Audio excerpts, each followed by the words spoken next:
the incentives that began in 2016, led by CS Najib Balala, basically both domestic and foreign, but we are seeing a trend whereby the foreign market seems to be coming, seems to be going in the right direction with regard to what Kenya anticipates to have more numbers and be able to have more tourists, and specifically down here at the coast and in Mombasa County, one of the economic drivers.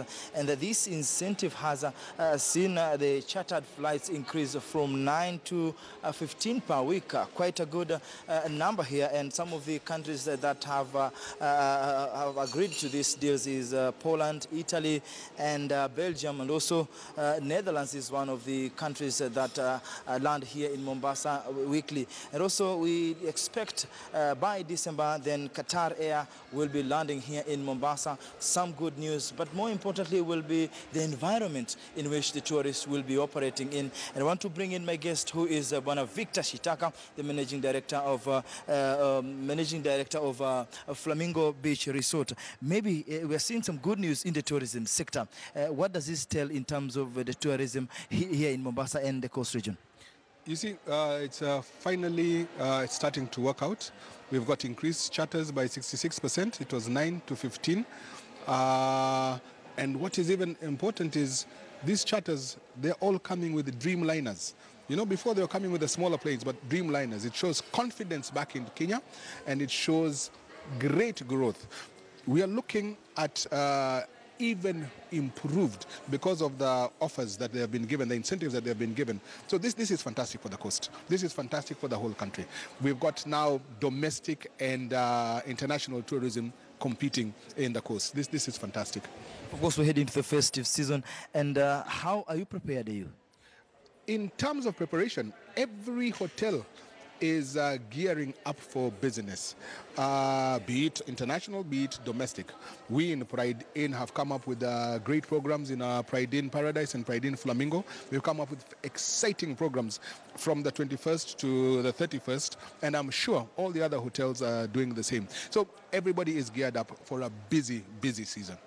But also, some of the tourists are suggesting that we could be having greater deals in terms of the hotel industry and also the travel agents and the airlines. How could this help the market in terms of growth?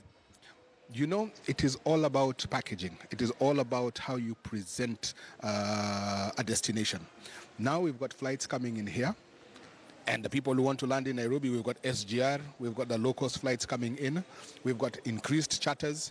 So, nicely packaged, as is being done now, it's just a boom for tourism. All the hard work that Najib has been putting in is finally starting to show.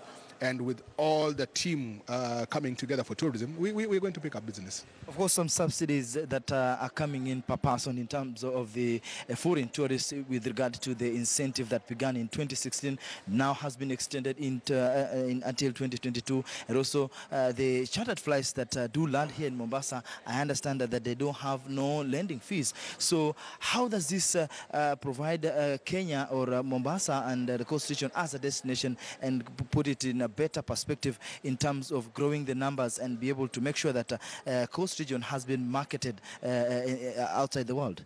One of the things that most of the hotels have done is get good rates. Okay, so they're getting good rates, and now with the incentive pushed down to 2022, we are going to get increased numbers. So there's going to be volume business coming into Kenya, and we're going to have a lot of the people who are coming in here no longer the cheaper market, but people who are going to spend into this country. So the ripple effect is growth in Mombasa, growth in the lodges, and growth in the farmlands. I see it as a very interesting time for tourism in the coast and generally tourism trend in Kenya. And I think it's the right way to go. The downturn that we had is starting to change, and we are going up. Of course, Zanzibar did are the one who's leading in the market. But they took the market from Kenya, and specifically Mombasa. 7 years down the line, the industry was well. What are you doing from the tourism sector to make sure that you bring back the market? The tourists that are now going to Zanzibar can't come to Kenya. One of the things that we have in Kenya is a diversity. Okay, we have so much to offer that Zanzibar, which has done well, does not have. And yes, people had moved to Zanzibar, and we are happy that they are seeing the different parts of East Africa, because Tanzania has also picked up, Uganda has also picked up, but now Kenya is repositioning itself to where it was, #1. And Kenya is offering diversity. During the last SCAL event that we had, the Congress that was here, the World Congress, we had people leaving Mombasa, here Flamingo and Pride Inn, and going up to Turkana, going up to the areas that before they were not going. So because of the diversity of offers that Kenya has, we are going back to #1. And also, some of the deals that many of the tourists are saying that they need not only the sandy beaches, they would want a deal that even when they visit, for example, Mombasa, they would also have a package that can be able to go to Mara, to Savo. What are you doing with that? Again, Kenya used to be traditionally a beach and safari destination. So we've got the beach, we've got the safaris. There are a lot of packages, and there are a lot of companies coming up with packages like that. But look at the additional ones that are coming in. The Turkana. I love Turkana because I know the governor there and what the plans that he has for his place. Look at what is happening in Western Kenya. All the governors coming up and thinking tourism.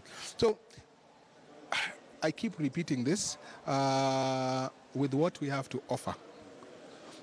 Beach and safari is no longer going to be the best offer in Kenya. We've also got sports. You see, we've got all these fantastic sports people who are selling Kenya. And have you noticed the number of people coming to run with our sports people in the Rift Valley? So you see, we're increasing in what we have to offer. What do you want to see from the Kenya Tourism Board? They've just keep on going in and doing new things, getting innovations. We've got to, they have started to stop doing what they used to do, okay? And they're coming up with new creations and new innovations. So let them go ahead and do that and involve the stakeholders.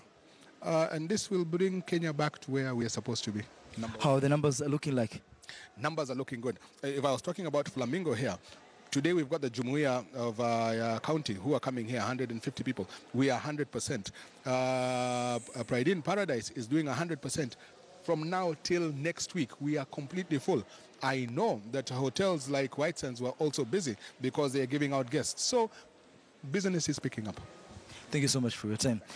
Well, that was Victor Shitaka speaking to us with regard to tourism numbers. He's saying that the numbers are growing in terms of the tourism sector, and given that we're heading into the peak season, then we expect more tourists, both domestic and foreign, to be coming here in Mombasa and some areas such as Mara and Savo, so that they can be able to enjoy what Kenya has to offer in terms of tourism. Brenda.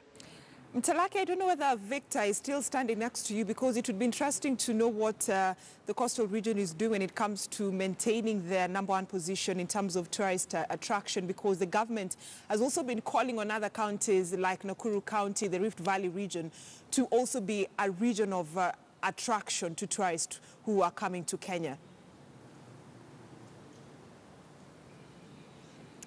Mtelaki, I don't know whether Victor is standing next to you, is still standing next to you rather, because it would be interesting also to know what the tourism sector in the coastal region is doing to ensure that it remains the #1 region for tourist attraction, because the government has also been urging other counties, you know, to ensure that their region, their counties become a tourist attraction. Of course, we have so many areas to be able to, the tourists can be able to visit, such as in Kakamega counties, Lotu, Nakuru, and Naivasha. These are some of the counties that are also good in terms of tourism. You remember this year, World Tourism Day was held in Nakuru County. And I want to bring in Victor. He's here with us so that we can be able to digest more. In terms of the competition that is here in the country, what are you doing to make sure that the market that is here in the coast remains here in the coast, because we are seeing also other counties coming in and they have a lot to offer. You know, the hub of tourism in Kenya has always been the coast. Everybody, I remember my mom when I was young, was saying, we are going to go to the coast. Everybody wants to come to the coast. We are delighted that Naivasha is coming up, Western Kenya is coming up, my favorite place, Turkana, is coming up. All these places are coming up. And it brings